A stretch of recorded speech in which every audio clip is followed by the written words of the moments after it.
I've been an artist my whole life, so it was kind of an easy transition, but I'd done a lot of things, a lot of other things kind of had come to an end, and I needed to move forward with something, and I knew a lot of people that were already tattoo artists. I had been tattooed a ton, so I kind of had one foot in that world already, and it was an easy transition.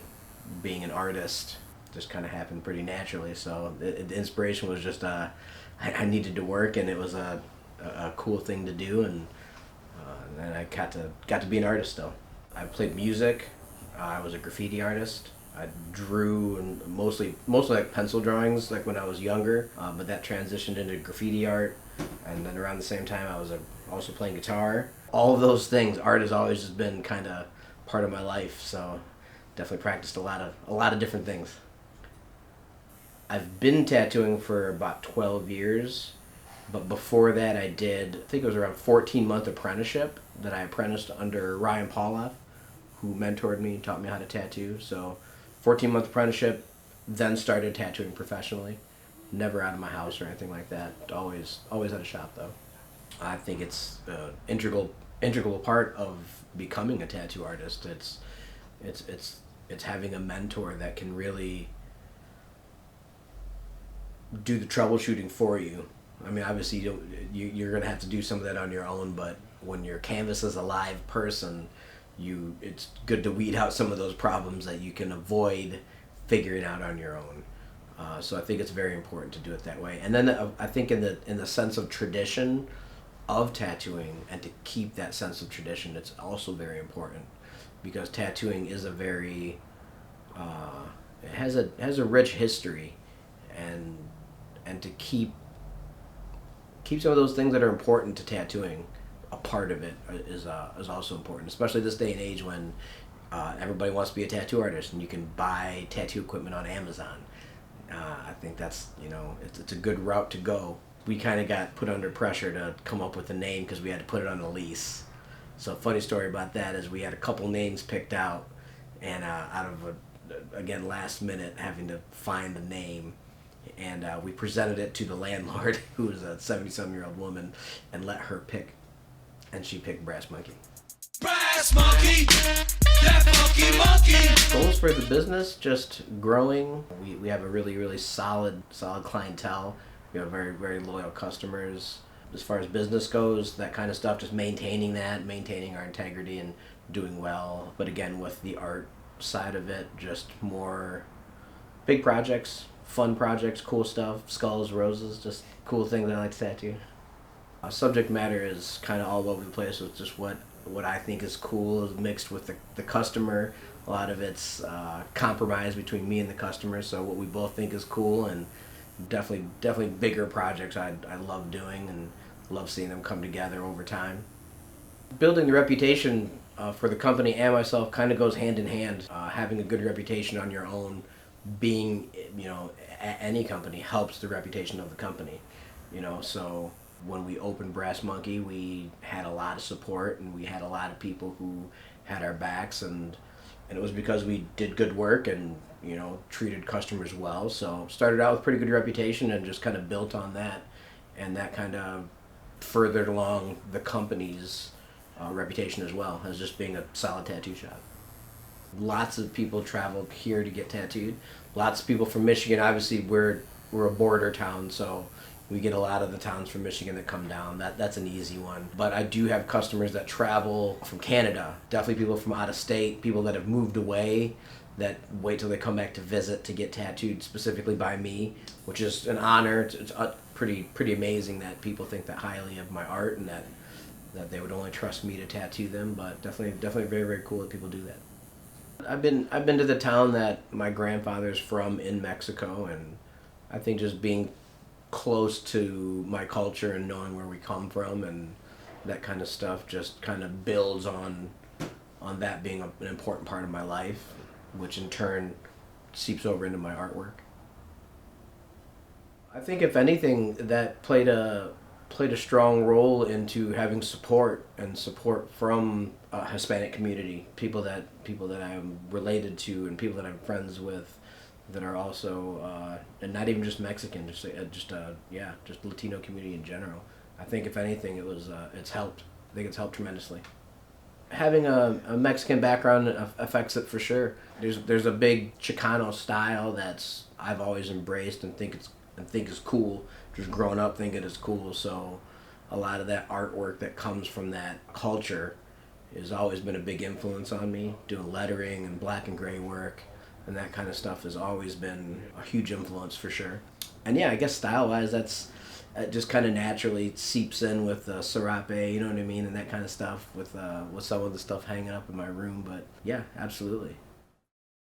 I could probably tell you a couple of things that are my favorite just right off the bat, and the one is the painting of the wave, which was hanging in my grandma and grandfather's living room when I was growing up, Don and Marilyn Pennington. They both passed, and that's just kind of a cool thing that I have that's a part of my childhood and obviously people that I really cared about a lot. And the other thing is behind you over here is just literally just a piece of drywall cut out that my friend Jordan, who's a graffiti artist from Detroit, he wrote Teed 1, and he painted that and gave it to me for my birthday probably about 15, 20 years ago.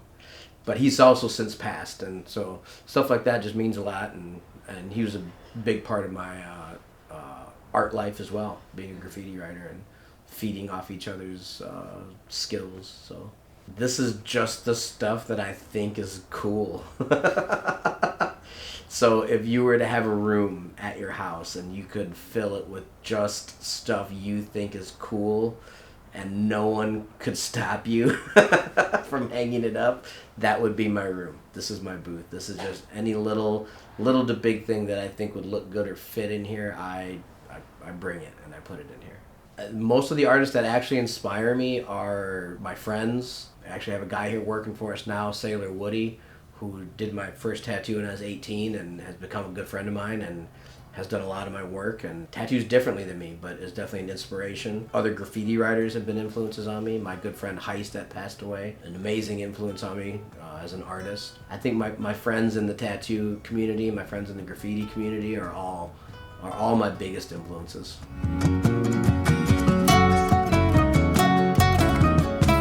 Born and raised here. Just grew up on the east side of Toledo, and Toledo's home, and this is where everyone I know is. And as far as having good clientele that's going to keep coming back, starting with a base from where I grew up in the east side, again, is more just loyal people and people that really have supported me, and those people are all here in Toledo. These days it's a way more supportive community. Going back maybe 15, 20 years ago, it was a little more rivalries, a little more of that rivalry between shops and artists. But these days, it's definitely more of a supporting community.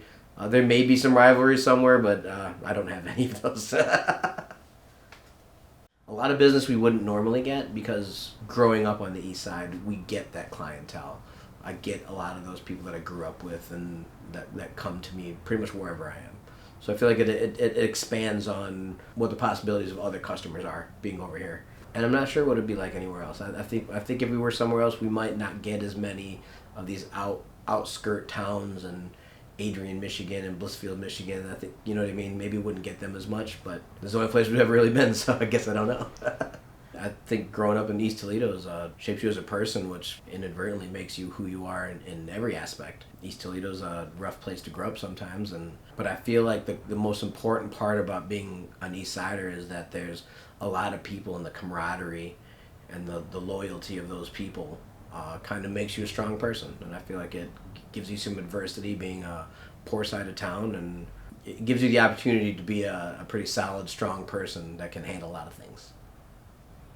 I think the growth of artwork in downtown Toledo is amazing. I think it's being around here for long enough to know and see downtown when there was nothing going on, and it being kind of a wasteland, to just the growth it's had in general is pretty amazing, and the amount of people that go downtown for the fun of it is cool. And then of course I feel like a lot of that artwork that is downtown, it did start in the South End, in Latino communities, and that definitely had a bigger part bringing that kind of element into Toledo, which is awesome. I think it's great. I think it's a great thing. If I had time, I would help paint murals, but I just don't have time to do that kind of stuff. The business is strong, so nothing really affects it too much. What I will say is you're probably better off not working with your family, though. Those problems kind of can seep over, and it's always not. You don't ever want to end up with a bad relationship with anybody because of that stuff, and sometimes that kind of happens when you do work with family. So we were worried at first when we first got our location that the landlords might be concerned that it's a tattoo shop and it's not a mainstream business necessarily, and it ended up working well. We didn't really have too many problems with that. We lucked out on our location right away, so we didn't have to worry too much about those kind of things. We've had some problems with the neighbor before, but I'm not sure if that had anything to do with it being a tattoo shop, or maybe the neighbor's just kind of a jerk. So I think between then and now, tattooing in general has become a little more commercialized and way more well accepted. So I feel like as far as our community goes, we don't have too many problems with it. I think people are pretty accepting these days. Having a family has made a big difference on my career. Absolutely, it's one of these things where I would like to be home more because there's a family, but it's almost like I have to be at work more to provide for a family. So it's a little bit of a catch-22 with a little, getting pulled in a couple different directions, but I feel like it's all worth it. Definitely makes a big difference when there's people counting on you. Also, I feel like there's a sense of a little bit better sense of pride and accomplishment of being able to provide for them, and makes it a little bit more meaningful getting things done and making money to pay for those things. To be a tattoo artist to me, it's more than being an artist. This is your like a lifestyle that you kind of take on, and there's just more to it than just drawing and being able to go home and kind of pick it back up when you're ready. It's a 24/7 ordeal. So if I couldn't be a tattoo artist anymore, I would be shot. I'm not sure what I'd be good at doing anymore. I'm my own boss. I get to do pretty much whatever I want, and I'm not sure there's such thing as a better job than what I have now.